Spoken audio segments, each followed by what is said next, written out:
Irmãos queridos, nós vamos abrir a palavra de Deus, a carta de Tiago, capítulo 3, versos 1 a 12. Tiago 3, de 1 a 12.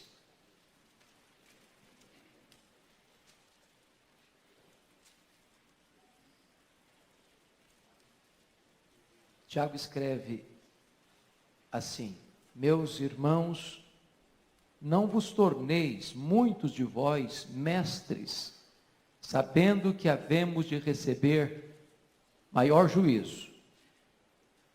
Porque todos tropeçamos em muitas coisas. Se alguém não tropeça no falar, é perfeito varão, capaz de refrear também todo o corpo. Ora, se pomos freios na boca dos cavalos, para nos obedecerem, também lhes dirigimos o corpo inteiro. Observai igualmente os navios, que sendo tão grandes e batidos de rijos ventos, por um pequeníssimo leme são dirigidos para onde queira o impulso do timoneiro. Assim também a língua, pequeno órgão, se gaba de grandes coisas. Vede como uma fagulha põe em brasas tão grande selva. Ora, a língua é fogo, é mundo de iniquidade. A língua está situada entre os membros do nosso corpo e contamina o corpo inteiro. E não só põe em chamas toda a carreira da existência humana, como também é posta ela mesma em chamas pelo inferno. Pois toda espécie de feras, de aves, de répteis e de seres marinhos se doma e tem sido domada pelo gênero humano. A língua, porém, nenhum dos homens é capaz de domar. É mal incontido, carregado de veneno mortífero. Com ela bendizemos ao Senhor e Pai. Também com ela amaldiçoamos os homens feitos à semelhança de Deus. De uma só boca procede bênção e maldição. Meus irmãos, não é conveniente que estas coisas sejam assim. Acaso pode a fonte jorrar do mesmo lugar o que é doce e o que é amargoso? Acaso, meus irmãos, pode a figueira produzir azeitonas, ou a videira figos? Tampouco fonte de água salgada pode dar água doce. Irmãos queridos, nós vamos hoje tratar aqui sobre o poder da língua. E eu estou seguro disso, que todos nós conhecemos o poder terapêutico da palavra. Quantos de nós, no momento de tristeza, de dor, de angústia, quando estávamos sendo amarrotados pelas circunstâncias da vida, amassados por adversidades cruéis, nosso espírito definhando, a nossa alma gemendo, nossos olhos cobertos de lágrimas, alguém se aproxima de nós para nos trazer uma palavra amiga, uma palavra doce, terna, terapêutica, que entrou na nossa alma como remédio divino. Houve uma cura dentro de nós, por uma palavra dita, por um conselho dado, por uma direção oferecida. Todos nós já fomos certamente alvos deste poder terapêutico da palavra. Por outro lado, irmãos, todos nós também somos testemunhas de quanto mal faz uma palavra dita na hora errada, com a intenção errada, à pessoa errada.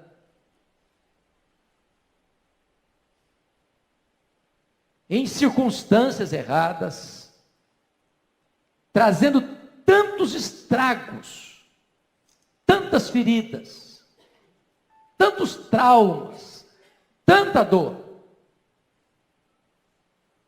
Eu me lembro que um dia entrou no meu gabinete pastoral uma mulher, chorando muito. Quando ela se acalmou um pouquinho, eu disse: o que está acontecendo? Ela disse: pastor, eu estava vindo para cá, ao sair de casa, minha vizinha saltou do 10º andar do seu prédio, se esborrachou no asfalto. E eu perguntei: mas que conexão tem isso com a sua vinda aqui? Ela me disse: porque eu preciso fazer a mesma coisa. E eu perguntei: mas por que você está desanimada com a vida, querendo dar cabo da sua própria vida? E ela disse: pastor, eu sou um problema. E eu perguntei: mas por que você acha que você é um problema? E ela me respondeu: porque meu pai, desde criança, sempre me disse que eu era um problema. Essa mulher já estava no seu 3º casamento. Porque a palavra que o pai havia dito para ela, de uma maneira insensata, adoeceu a alma dela. A vida dela tornou-se uma representação daquilo que o pai disse para ela. Deixa eu lhes dar um exemplo bíblico. A Bíblia fala que Davi foi ungido por Samuel no lugar do rei Saul para ser rei de Israel. Mas ele não apenas foi ungido por Deus, ele também tornou-se herói nacional. E por causa disso a Bíblia diz que Saul começa a ter inveja de Davi, ter ciúmes de Davi. E embora Davi fosse seu genro, ele começa a caçar Davi para todo canto, nas cidades, nos desertos, nas cavernas, para matar seu genro. Nas muitas e variadas fugas de Davi, ele passa com seus homens pela cidade de Nob. Lá tinha uma classe sacerdotal, 85 sacerdotes.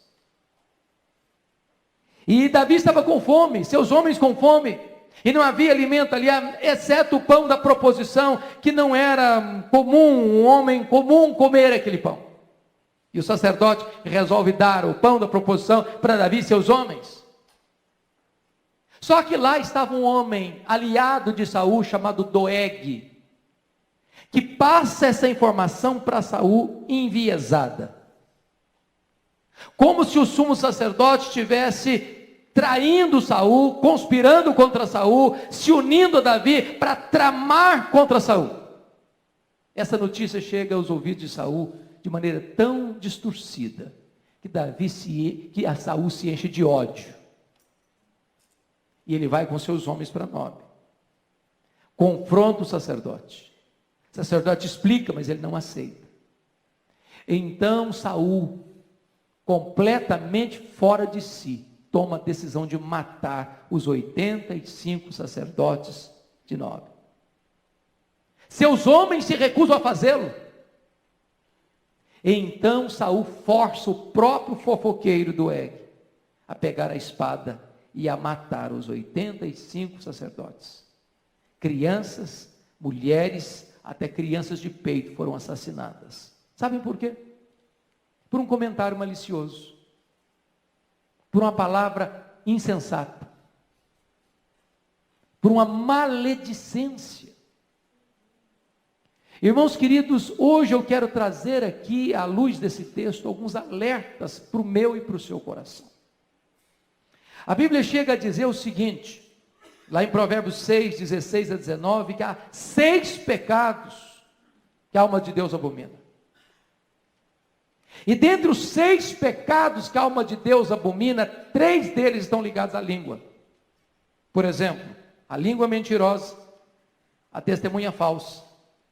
Mas dos 6 pecados, o que mais Deus abomina é aquele que semeia contenda entre irmãos.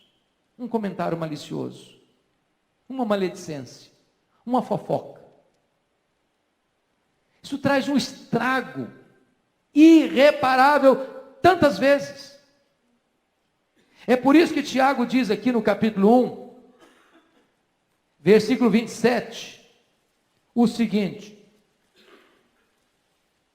versículo 26, 1:26, se alguém supõe ser religioso, deixando de refrear a língua, antes enganando o próprio coração, sua religião é vã. E hoje, amados, eu gostaria que nós pudéssemos examinar esse texto de Tiago em algumas perspectivas. Então, com a Bíblia aberta comigo aí, Tiago começa a se dirigir aos irmãos nesses termos: não vos torneis muitos de vós mestres. Ou seja, liderança é uma bênção. Se Deus chama você para ser um líder, não pule fora.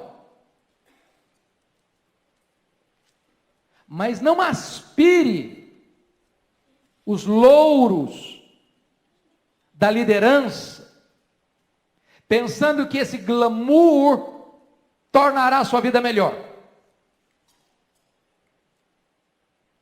Porque se você for um líder, o nível de exigência sobre a sua vida vai crescer. Quanto mais se dá, mais se cobra. Quanto mais privilégios, mais responsabilidade. Sabendo que havemos de receber maior juízo. E ele começa a mostrar agora no verso 2 algo que me impressiona. Notem, você pode ler o verso 2 comigo? Porque todos tropeçamos em muitas coisas, só até aqui. Quantos que tropeçam? Todos. Em quantas coisas? Muitas. É um exagero isso aqui, não? Tem alguém aqui que não tropeça?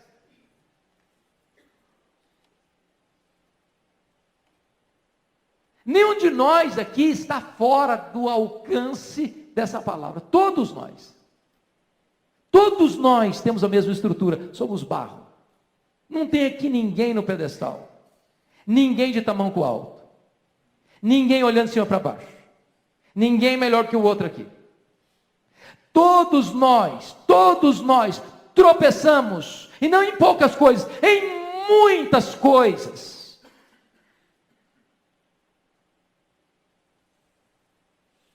Se você e eu olharmos para o outro, para o irmão, uma espécie de desprezo, eu sou melhor que você, você já está encrencado, eu já estaria encrencado. Então Tiago começa esse assunto da língua esvaziando a bola a todo mundo. Ele começa a tratar dessa questão do pecado da língua e diz o seguinte: olha, baixa a bola. Baixa a bola. Ninguém aqui tem condição de ter pedra na mão para jogar em ninguém. Ninguém aqui tem condições de acusar ninguém. Todos nós tropeçamos em muitas coisas. E aí ele diz o seguinte: se alguém não tropeçar no falar, é perfeito varão, capaz de refrear também todo o corpo. Aí ele começa a pontuar a importância da língua, da palavra. Se você é alguém que tem domínio próprio no que concerne a sua fala, a sua comunicação, a sua língua, então todo o seu corpo vai ter domínio. A palavra dita, irmãos, alguém já disse, é como uma flecha que você joga. Já jogou flecha? Tem gente que toca harpa, tem gente que joga flecha. Lembra? Davi tocava harpa. Saul jogava lança. Só que quando você joga uma flecha, você não consegue trazê-la de volta. Assim é a palavra dita. Proferida, não dá para recolhê-la. Alguém já disse que uma palavra dita ou um comentário feito de forma insensata é a mesma coisa de você subir no alto de uma montanha com um saco de penas e soltar esse saco de penas. Não dá para recolhê-las todas mais.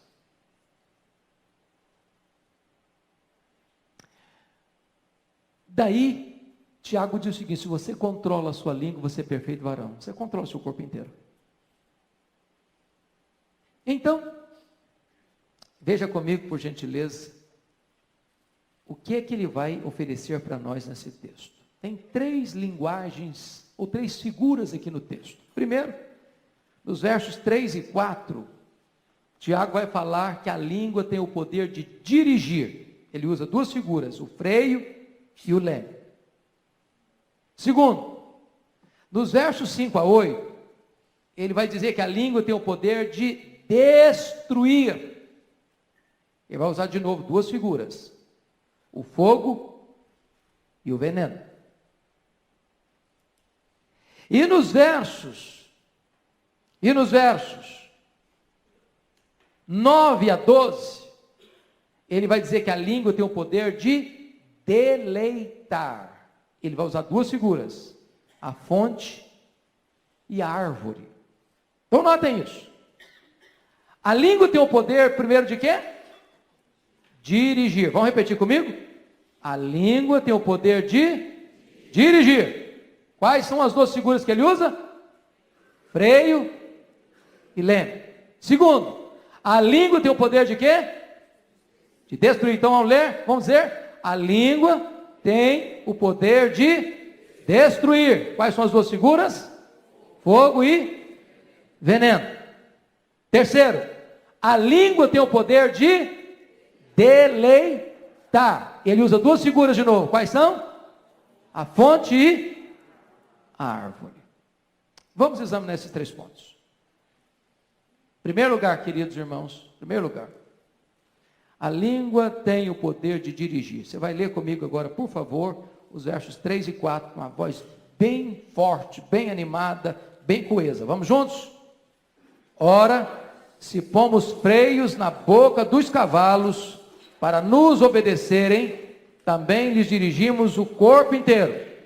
Observai igualmente os navios que, sendo tão grandes e batidos de rijos ventos, por um pequeníssimo leme, são dirigidos para onde queira o impulso do timoneiro. Irmãos, nós podemos dirigir uma multidão para o bem, dependendo da maneira como nós lidamos com a nossa fala, com a nossa língua. Deixa eu dar um exemplo para vocês. Martin Luther King, pastor batista, lá em Montgomery, estado do Alabama, nos Estados Unidos, 1960. E vocês sabem que dos Estados Unidos, 3 estados basicamente concentram a maior quantidade de pessoas negras dos Estados Unidos: Mississippi, Alabama e Louisiana. Ele ficou extremamente incomodado por causa da segregação racial. Uma pessoa negra não podia frequentar o mesmo restaurante, uma pessoa branca, não podia usar o mesmo ônibus, não podia ir nos mesmos locais. Aquilo feriu o coração dele. Irmãos, o que fere o coração de Deus precisa ferir o nosso coração também. O que ele fez? Ele começa uma verdadeira revolução, não com armas, não com sangue, não com violência, porque a mais poderosa revolução é a revolução da paz. E ele então começa a trabalhar com as pessoas, a mobilizar as pessoas, para não reagir com violência, mas reagir com ação, com amor, com posturas diferentes, e de repente, queridos irmãos, isso leva ao ápice daquele movimento, no ano de 1963, quando 200.000 pessoas, lá no Memorial de Lincoln, em Washington, as pessoas estavam ali para levantar uma bandeira de que a segregação racial é algo desumano, que fere o coração de Deus, que fere o coração do próximo, está contrário, plenamente contrário a todos os princípios de moralidade.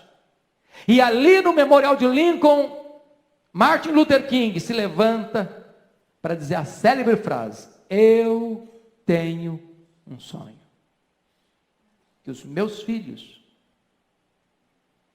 Sejam julgados por esta nação, não pela cor da sua pele, mas pela dignidade do seu caráter. Essa revolução foi vitoriosa. 1964, ele recebe o Prêmio Nobel da Paz. E nesse mesmo ano de 1964, a lei é sancionada, aprovando a bandeira que foi levantada, porque ele usou a sua fala, ele usou o seu discurso, ele usou a sua língua, não para promover discórdia, mas para promover paz. No dia 4 de abril de 1968, esse pastor batista foi assassinado em Memphis, no Tennessee. Mas a bandeira que ele levantou prevaleceu, porque ele usou sua fala para abençoar. Mas vamos pegar o contrário. Quem de nós já não assistiu filmes de Adolf Hitler? Um dos mais eletrizantes oradores que o mundo já conheceu. Que chegava a ponto de enfeitiçar multidões. De levantar uma nação inteira para entrar numa guerra insana. E leva então naquela Segunda Guerra Mundial a morte de 60 milhões de pessoas. 6 milhões de judeus trucidados. 1,5 milhão de crianças. Quem de nós já não chorou diante do filme Holocausto? A Lista de Schindler, O Pianista. E quando você vê por trás dessa cena de horror, está uma fala insensata. Alguém que usa a sua língua para despertar ódio, violência e morte. A língua tem o poder de dirigir. É um freio. Um cavalo indócil, que não foi domado ainda, ele tem muita força. Mas ele não é útil. Não é útil. Montar nele pode ser um risco, pode ser uma ameaça.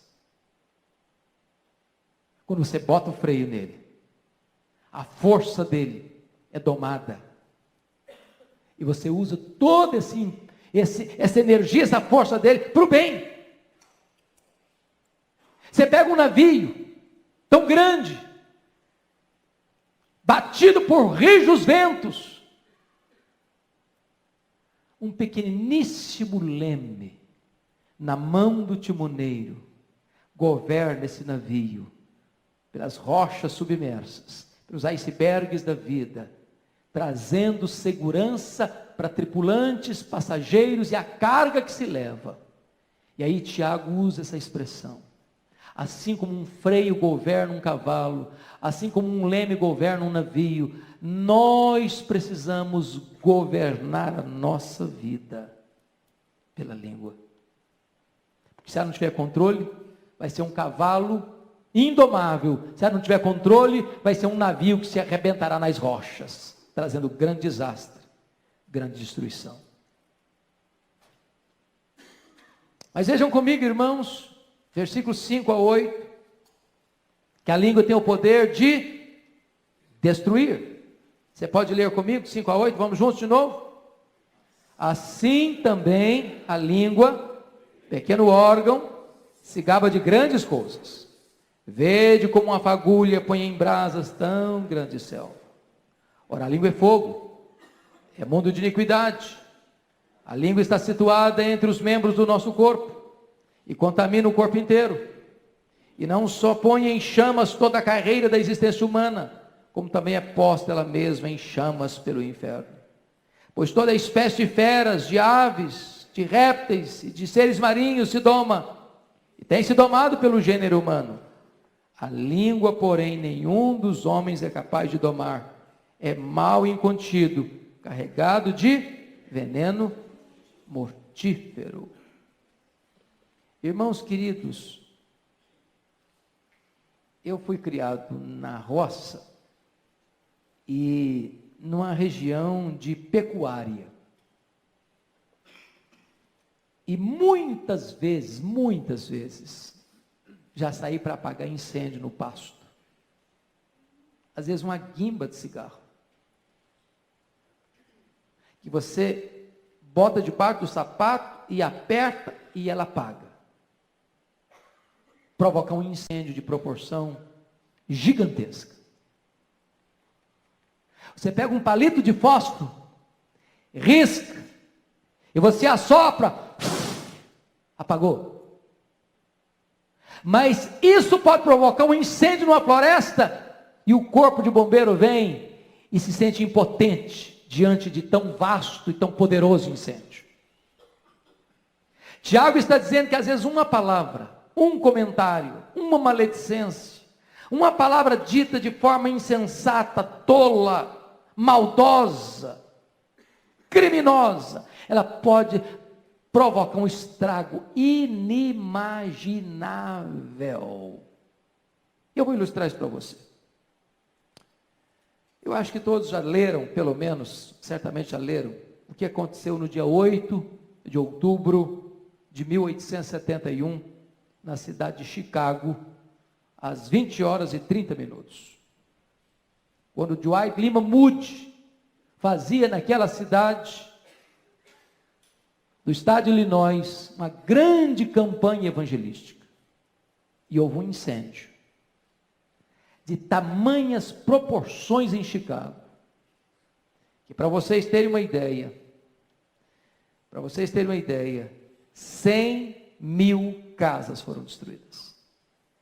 17.500 edifícios foram danificados. Centenas de pessoas morreram. Inclusive, o homem que compôs o hino que nós cantamos aqui hoje, como prelúdio do culto, Se Paz a Mais Doce, Dr. Stafford, perdeu grande parte da sua fortuna naquele incêndio. Começando com uma coisa tão pequena, um incêndio de proporções tão terríveis. Quem de nós já não leu sobre o incêndio que aconteceu em Roma no dia 17 de julho do ano 64? Que queimou a capital do império. Dos 14 bairros, 10 deles foram destruídos. Quem de nós já não leu sobre isso? Tiago está dizendo que a língua do mesmo jeito. Uma fagulha bota em chamas toda uma floresta. Um comentário mal feito bota em chamas uma igreja. Um comentário maldoso bota em chamas uma família. Um comentário mal feito bota em chamas relacionamentos preciosos. E eu queria hoje ilustrar isso para você. Talvez você não saiba disso.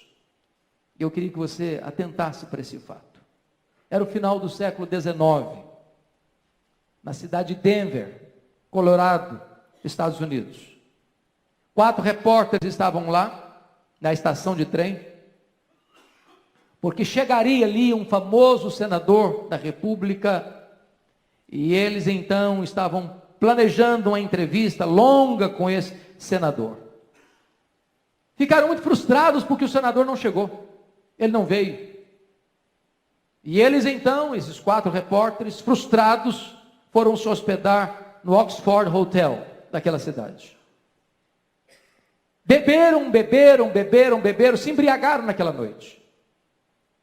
Depois de bêbados, pensaram, nós temos que produzir alguma matéria bombástica para o jornal. E a manchete que colocaram no jornal naquele dia seguinte foi esta: a China anuncia a derribada de suas multisseculares muralhas. Comentário tolo, inverídico, falso. Mas foi editado. Sabe o que aconteceu? Esse comentário tornou-se uma bomba na China. Caiu como uma bomba na China. Primeira reação da China: começar a perseguir os cristãos. Segunda coisa, essa situação provoca uma terrível revolução na China chamada que é a revolução dos boxers. Chegou o ano de 1900. Essa revolução se alastra na China e milhares de pessoas são mortas. Foi necessário que Estados Unidos, Inglaterra, França, Alemanha, Japão, se unissem para capturar Pequim, no dia 14 de agosto do ano de 1900. Só no ano seguinte, 1901, é que é assinado um tratado de paz. Mas essa revolução, queridos, tornou-se o combustível para inflamar o nacionalismo chinês, encarnado na Revolução Comunista de 1949. Uma tragédia. Uma tragédia. Por um comentário insensato de 4 repórteres bêbados. A língua é assim. Veja comigo, versículo 6, que Tiago vai dizer que a língua é fogo. Tiago não diz que a língua é como fogo. A língua é fogo. Ela não é um símbolo, ela já é o próprio simbolizado. Aí ele diz, é mundo de iniquidade. É um universo iníquo. A língua está situada entre os membros do nosso corpo e contamina o corpo inteiro. Isso levou a um irmão que vocês conhecem, Benjamin Franklin, a fazer uma declaração. Franklin diz o seguinte: o animal mais terrível, mais peçonhento, mais perigoso, mais nocivo do mundo, tem a sua toca atrás dos dentes. O mais perigoso animal, a mais terrível fera do mundo, tem a sua toca escondida atrás dos dentes.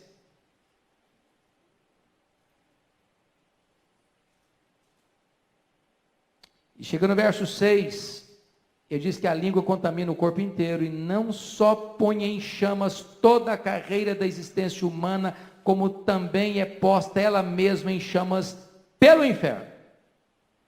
Ou seja, a língua destrói o homem e a língua é eternamente destruída no inferno. Tiago não podia ser mais contundente. Ele não podia ser mais chocante nessa expressão. Agora notem comigo, se a língua é perigosa, em segundo lugar, a língua é indomável. Olha o verso 7. Pois toda espécie de feras, de aves, de répteis e de seres marinhos se doma e tem sido domado pelo gênero humano. O que você notou aí? Animais terrestres, feras e répteis, animais voláteis, que voam, as aves, e animais aquáticos, seres marinhos. Ou seja, o homem é um doutor em domar as coisas. Ele doma peixe. Eu fiquei tão impressionado essas férias agora, eu assisti um show de golfinhos. Eu fiquei encantadíssimo. Show de golfinhos. As danças, os saltos ornamentais. O homem doma um golfinho, o homem doma um elefante, o homem doma um leão, o homem doma um urso, o homem doma um cachorro, o homem doma um cavalo, o homem doma uma águia. Mas o texto vai dizer alguma coisa fortíssima aqui. Nota o que está escrito aqui no versículo 7. Pois toda espécie humana, toda espécie de feras, de aves, de répteis e de seres marinhos se doma e tem sido domada pelo gênero humano. A língua, porém, quantos homens não domam? Nenhum dos homens é capaz de domar. Você doma a sua língua? Já conseguiu? Está mansa.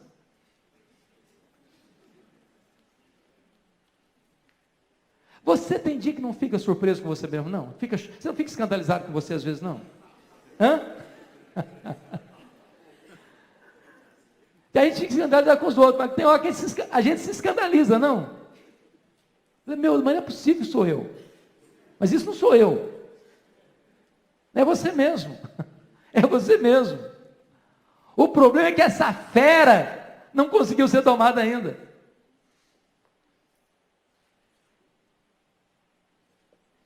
Ela é indomável. Indomável. Mas, notem vocês, que nós, se a língua é indomável, nós precisaríamos discipliná-la.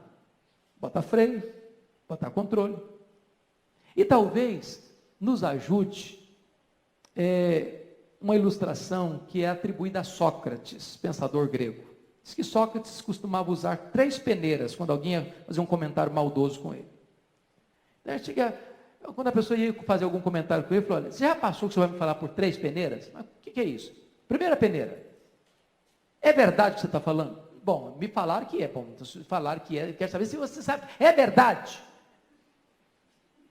Porque se não é verdade, eu não quero ouvir. Não, é verdade. É verdade. Ok. Então, segunda peneira: você já falou para a pessoa que está implicada no caso? Porque se a pessoa que está implicada não está sabendo, por que eu devo saber?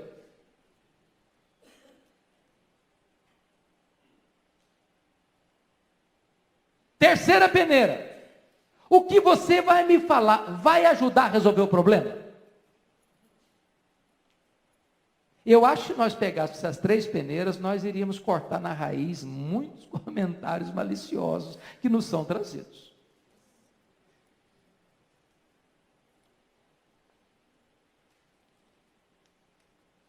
Agora, o apóstolo Paulo não falou de 3 peneiras não, mas ele falou de algumas coisas que é peneira também. Olha lá comigo Efésios 4, versículo 29. 29. Você pode ler Efésios 4, 29, depois você vai voltar lá para Tiago, viu? Vamos juntos aqui? 4, 29, Efésios. Vamos juntos? Não saia da vossa boca nenhuma palavra torpe, e sim, unicamente a que for boa para edificação, conforme a necessidade, e assim transmita graça aos que ouvem. Agora, preste atenção no que ele está falando. Não saia da vossa boca quantas palavras? Nenhuma palavra torpe, suja, imoral. E sim, qual a palavra que aparece aí? Unicamente. Unicamente. Primeiro, a que for boa para edificação. Vai edificar? A primeira peneira. Segunda peneira: é necessário? Terceira peneira: vai transmitir graça aos que ouvem? Porque se não tiver esses 3 filtros, então é melhor não falar. Nesse sentido, o silêncio é de ouro. Mas Tiago vai além, nos versos 9 a 12, para dizer outra coisa. Agora volta para Tiago, por favor. A língua, além de perigosa, indomável, ela é também incoerente. Meus irmãos, que coisa impressionante isso aqui. Olha comigo aí, por gentileza. Incoerente. Olha o versículo 9. Você leu o 9 comigo? Vamos juntos? Com ela, bendizemos ao Senhor e Pai. Também com ela, amaldiçoamos os homens feitos à imagem ou à semelhança de Deus. Você já pensou nisso? Hoje nós viemos aqui, estão cantando tão bonito, não?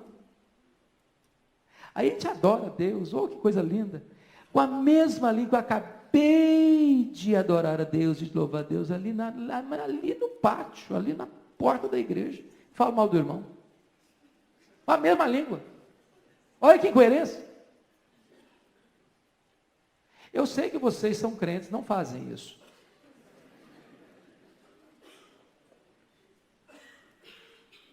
Porque se alguém aqui falar para mim que nunca fez isso, eu vou duvidar da sua honestidade. E aí, Tiago diz o seguinte: essa língua é perigosa, essa língua é indomável e essa língua é incoerente. Incoerente. Olha o verso 10. De uma só boca procede bênção e maldição. Que coisa impressionante. A gente abençoa e amaldiçoa com a mesma boca. A gente elogia e critica com a mesma boca.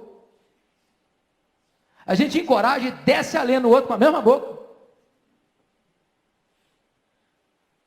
A gente constrói e desmorona, destrói com a mesma boca. Que incoerência. E aí, Tiago dá um conselho. Olha o verso 10. Meus irmãos, está falando para pagão, não está falando para a igreja, está falando para irmãos na fé. Meus irmãos, não é conveniente que estas coisas sejam assim. Isso está acontecendo? Está. Eu tenho aprovação para isso? Não. Não é bom que seja assim. Não é conveniente que seja assim. Olha o verso de número 11. A pergunta dele. Vamos ver o 11. Acaso pode a fonte jorrar do mesmo lugar o que é doce e o que é amargo? Você já viu isso? Você já foi numa fonte de água mineral? Tem água salgada lá? Você já foi no mar? Conseguiu beber água doce lá? Aí Tiago começa a perceber o seguinte, que de fato nós nos tornamos paradoxais, contraditórios. Porque da nossa boca sai bênção, sai maldição, sai coisa salgada, sai coisa doce, sai coisa que edifica, sai coisa que destrói. Chega no verso 12, ele volta a uma outra figura que nós vamos explorar daqui a pouquinho. Acaso, meus irmãos, pode a figueira produz o quê? Figo. Produzir azeitonas? Ou a videira produz o quê? Uva.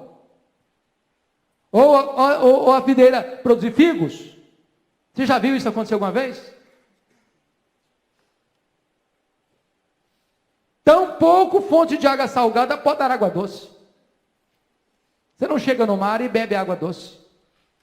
E nem vai para uma fonte de água mineral e pega água do mar, água salgada. Então, dito isso, eu gostaria que nós pudéssemos pensar no último ponto, e isso eu serei muito breve. A língua tem o poder de deleitar. E ele usa aqui duas figuras, meus irmãos.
Preste bem atenção na figura que eu vou usar. Primeira figura da fonte, versículo 11. Acaso pode a fonte jorrar do mesmo lugar o que é doce, o que é amargoso?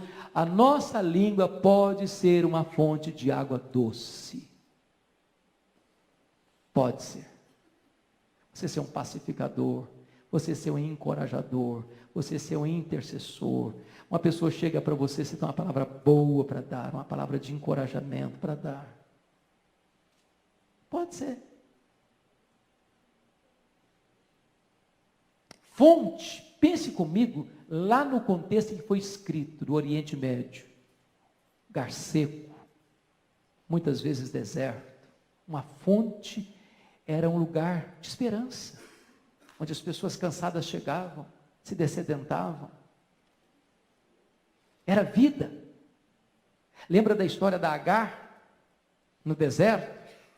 O menino morrendo, a água acabou, a provisão acabou, ela só pode chorar. Quando de repente Deus fala para ela: Agar!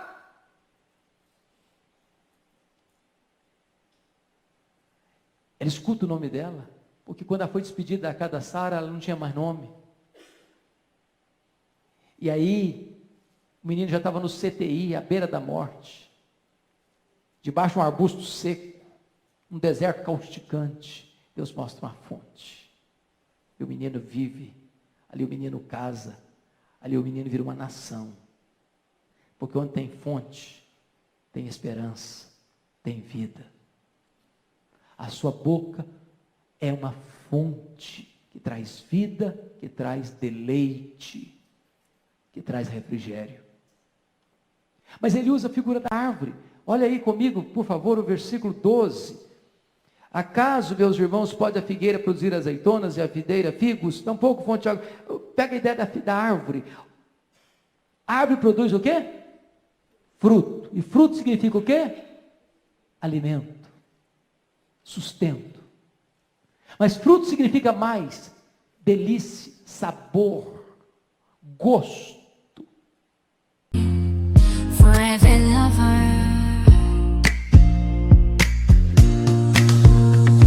In the depths of the darkest night, your love shines through, a guiding light. With every heartbeat I feel your grace. In your warm embrace I find my place. Darling, don't cry, don't shed a tear, for I'll be your fortress, I'll always be near. Though storms may rage and oceans may roar, I'll stand by your side forevermore.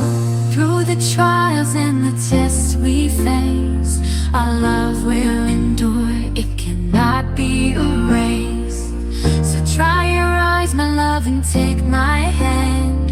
Together we'll conquer. Não é assim? Eu pergunto para você, quando você come um caqui bem vermelhinho, você está pensando nas vitaminas dele ou você está pensando no sabor? Hã? Eu vou olhar os produtos químicos aqui, então eu sei que vou suprir essa. É assim que você come uma fruta gostosa? Assim? Não, é prazer, é deleite. Agora eu quero concluir dizendo o seguinte: o que é um crente maduro? O crente maduro é um crente parecido com Jesus, não é isso mesmo? Atingindo a estatura do varão perfeito. Qual era a principal marca de Jesus, irmãos? Quando chegava uma pessoa machucada, ferida, o que ele fazia? Acabava de matar?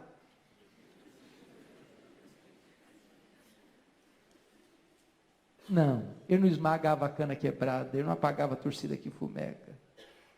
Chegava a pessoa mais arrebentada pela vida, estendia a mão, trazia cura, trazia alívio, trazia restauração. Oh, que bênção, querido, quando alguém chegar machucado pela vida, suas quedas, seus deslizes, seus fracassos, e encontrar em você uma palavra meiga, de cura, de perdão, de restauração, de ânimo, de vida. A minha oração é que hoje Deus faça da nossa boca uma fonte que jorre água doce, que dessedenta a alma, que traz vigor, que traz esperança para as pessoas. A minha oração é que Deus faça da nossa boca nesta noite uma árvore frutífera, que vai alimentar as pessoas, que vai trazer prazer e deleite para as pessoas. Que Deus nos ajude. para que a nossa língua nos governe, para que a nossa língua não nos destrua, mas para que a nossa língua abençoe as pessoas que estão à nossa volta.